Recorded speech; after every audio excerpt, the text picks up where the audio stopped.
We have a lot to do today, a lot to catch up on in this video. The video you're about to see has a somewhat flippant and joking tone, talking about serious subject matter, and I think that the flippant and joking tone is appropriate. I don't regret that. But I'm adding in this little brief observation as an intro. Philosophically, I vacillate between judging people in terms of their potential to do good in future and judging them on the basis of their conduct in the past.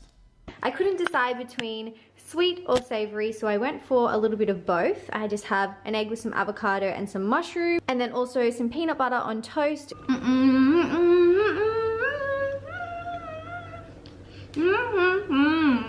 My situation with my girlfriend is, she knows if I judge her based on her past behavior, the relationship is over.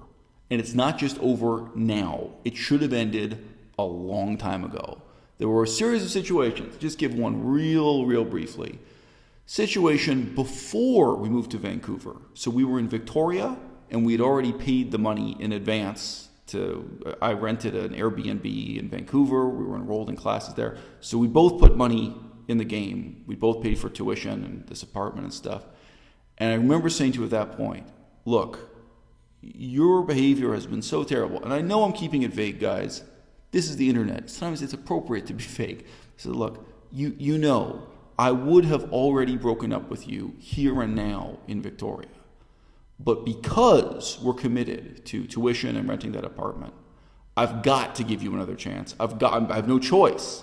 I'm forced to give you another opportunity. But you should know, if your behavior when we moved to Vancouver is not way better than it is now. Like, it's not just that it has to be as good as, you have to maintain this standard. If you can't turn things around and start treating me with, basic respect and dignity, if you can't start being decent to me in a very fundamental way, if you can't start living up to a standard nobody should have to plead for, nobody should have to argue for in a relationship, by the time we're done with this course in Vancouver, then this relationship is over. I do not want to go to the gym.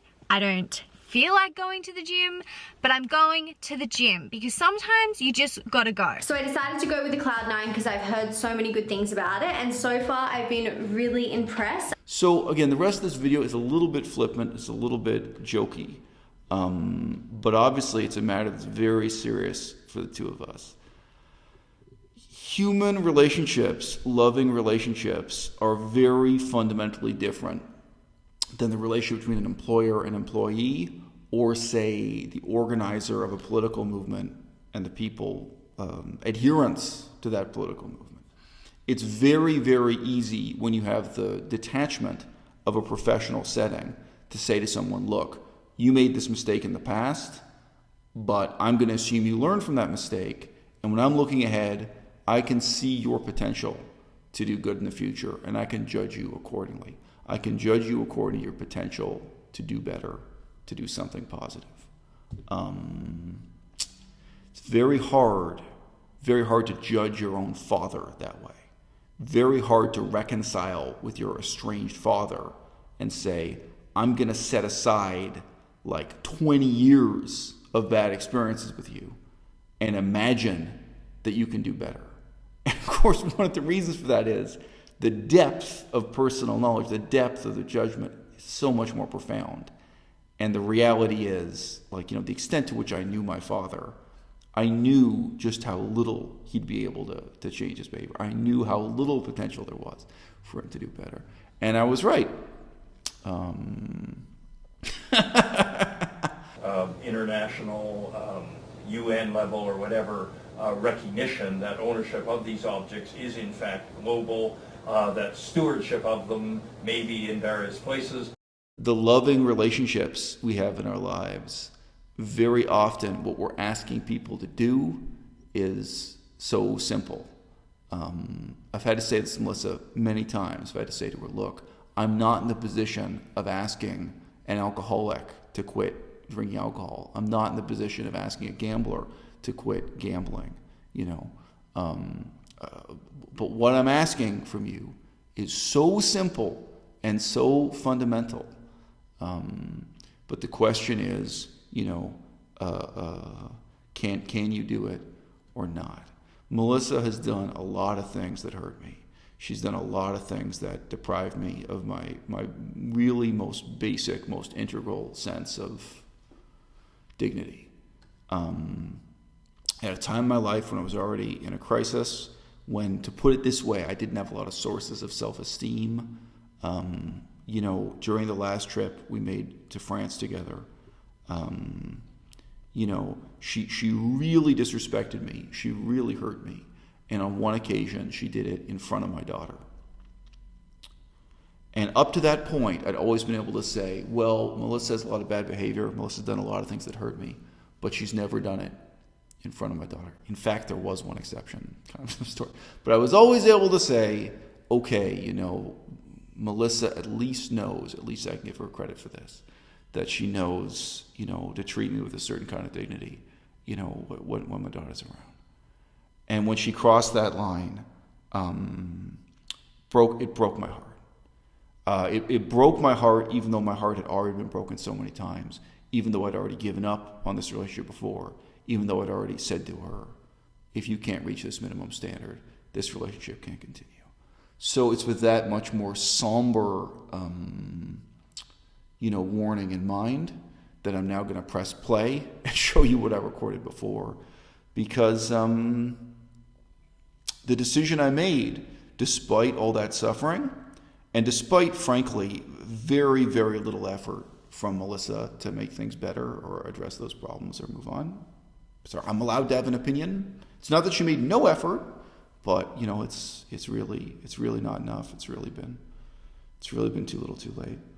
Despite that, the decision I made was, okay, you want another opportunity? You want an opportunity to make this relationship work, to make it last forever? Okay, kid, you're on. You have that opportunity. Here it is. And when those videos first broke and you saw images of over 400 children subjected to gas, everybody expressed outrage. How can this happen? I thought I'd do a brief update video about my real life on the occasion of Bonny Rebecca's announcement that she's single. Bonny Rebecca does not take any joy in letting her subscriber base know that she's single. I genuinely wonder what percentage of Bonny Rebecca's viewers are male versus female. When I first got started in this game, and back when there was a lot more kind of constructive conversation between YouTube channels, other YouTube channels said to me that their audience was majority female, and that they assumed this was because vegans were predominantly female.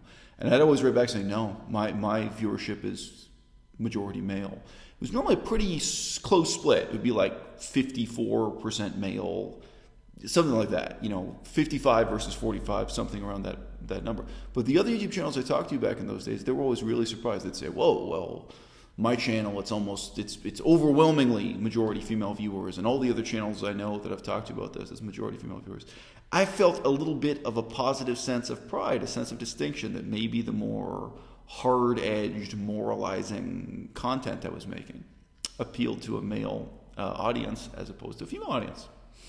And maybe I'm wrong. But today, as I've done more and more videos about politics and history, as I've gone away from strictly vegan and strictly autobiographical content, the percentage of my viewers that is male has increased, and the percentage of viewers that is female has decreased. But it has to be noted that when I went public with the fact that I had a girlfriend, when Melissa first started coming on camera, my total number of viewers declined, but also the percentage of my audience that was female declined. I did notice that.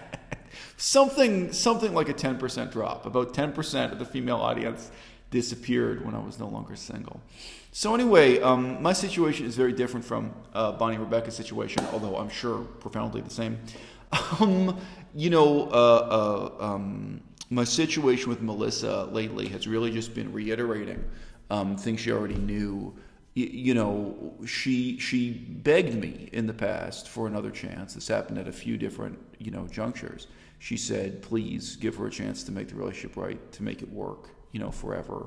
Fundamentally what she wants is for her and I to be a couple, until we're, 85 years old, whatever, until the day we die. She wants this relationship to last forever. She wants me to be her primary partner for the rest of her life.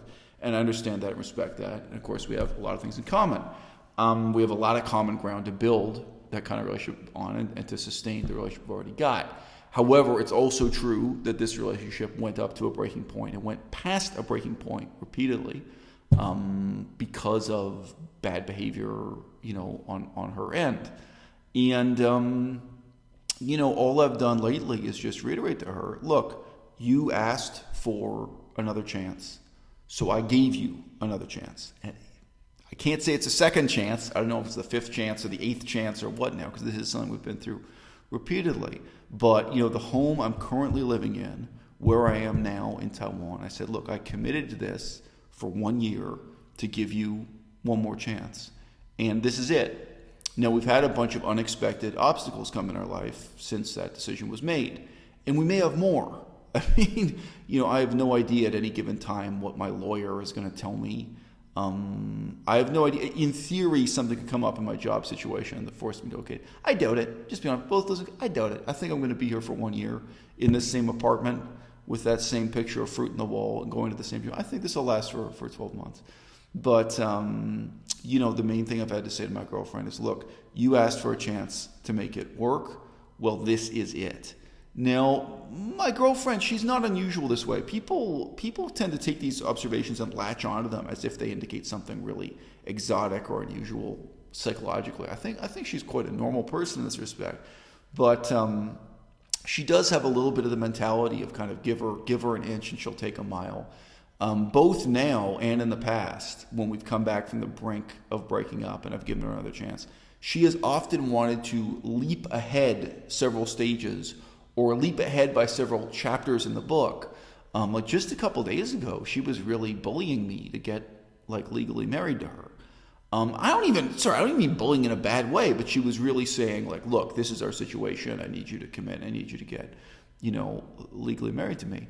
And I had to just bring it back down to the fundamentals of the situation. Okay, the situation was just a short time ago, I set down some red lines. This is Obama era lingo. God, I'm going to try to never use the term red line again. I didn't set a red line. The world set a red line. That was Barack Obama's political jargon, and I'm done with it. Obama administration slang, red line.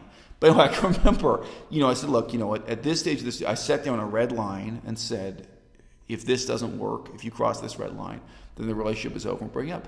And you crossed the red line. You failed the test. It didn't again and again and again. The situation we're in now is you asked me for another chance. You asked me for another opportunity to make the relationship work. And I gave it to you. And I'm giving it to you. And this is it. Now.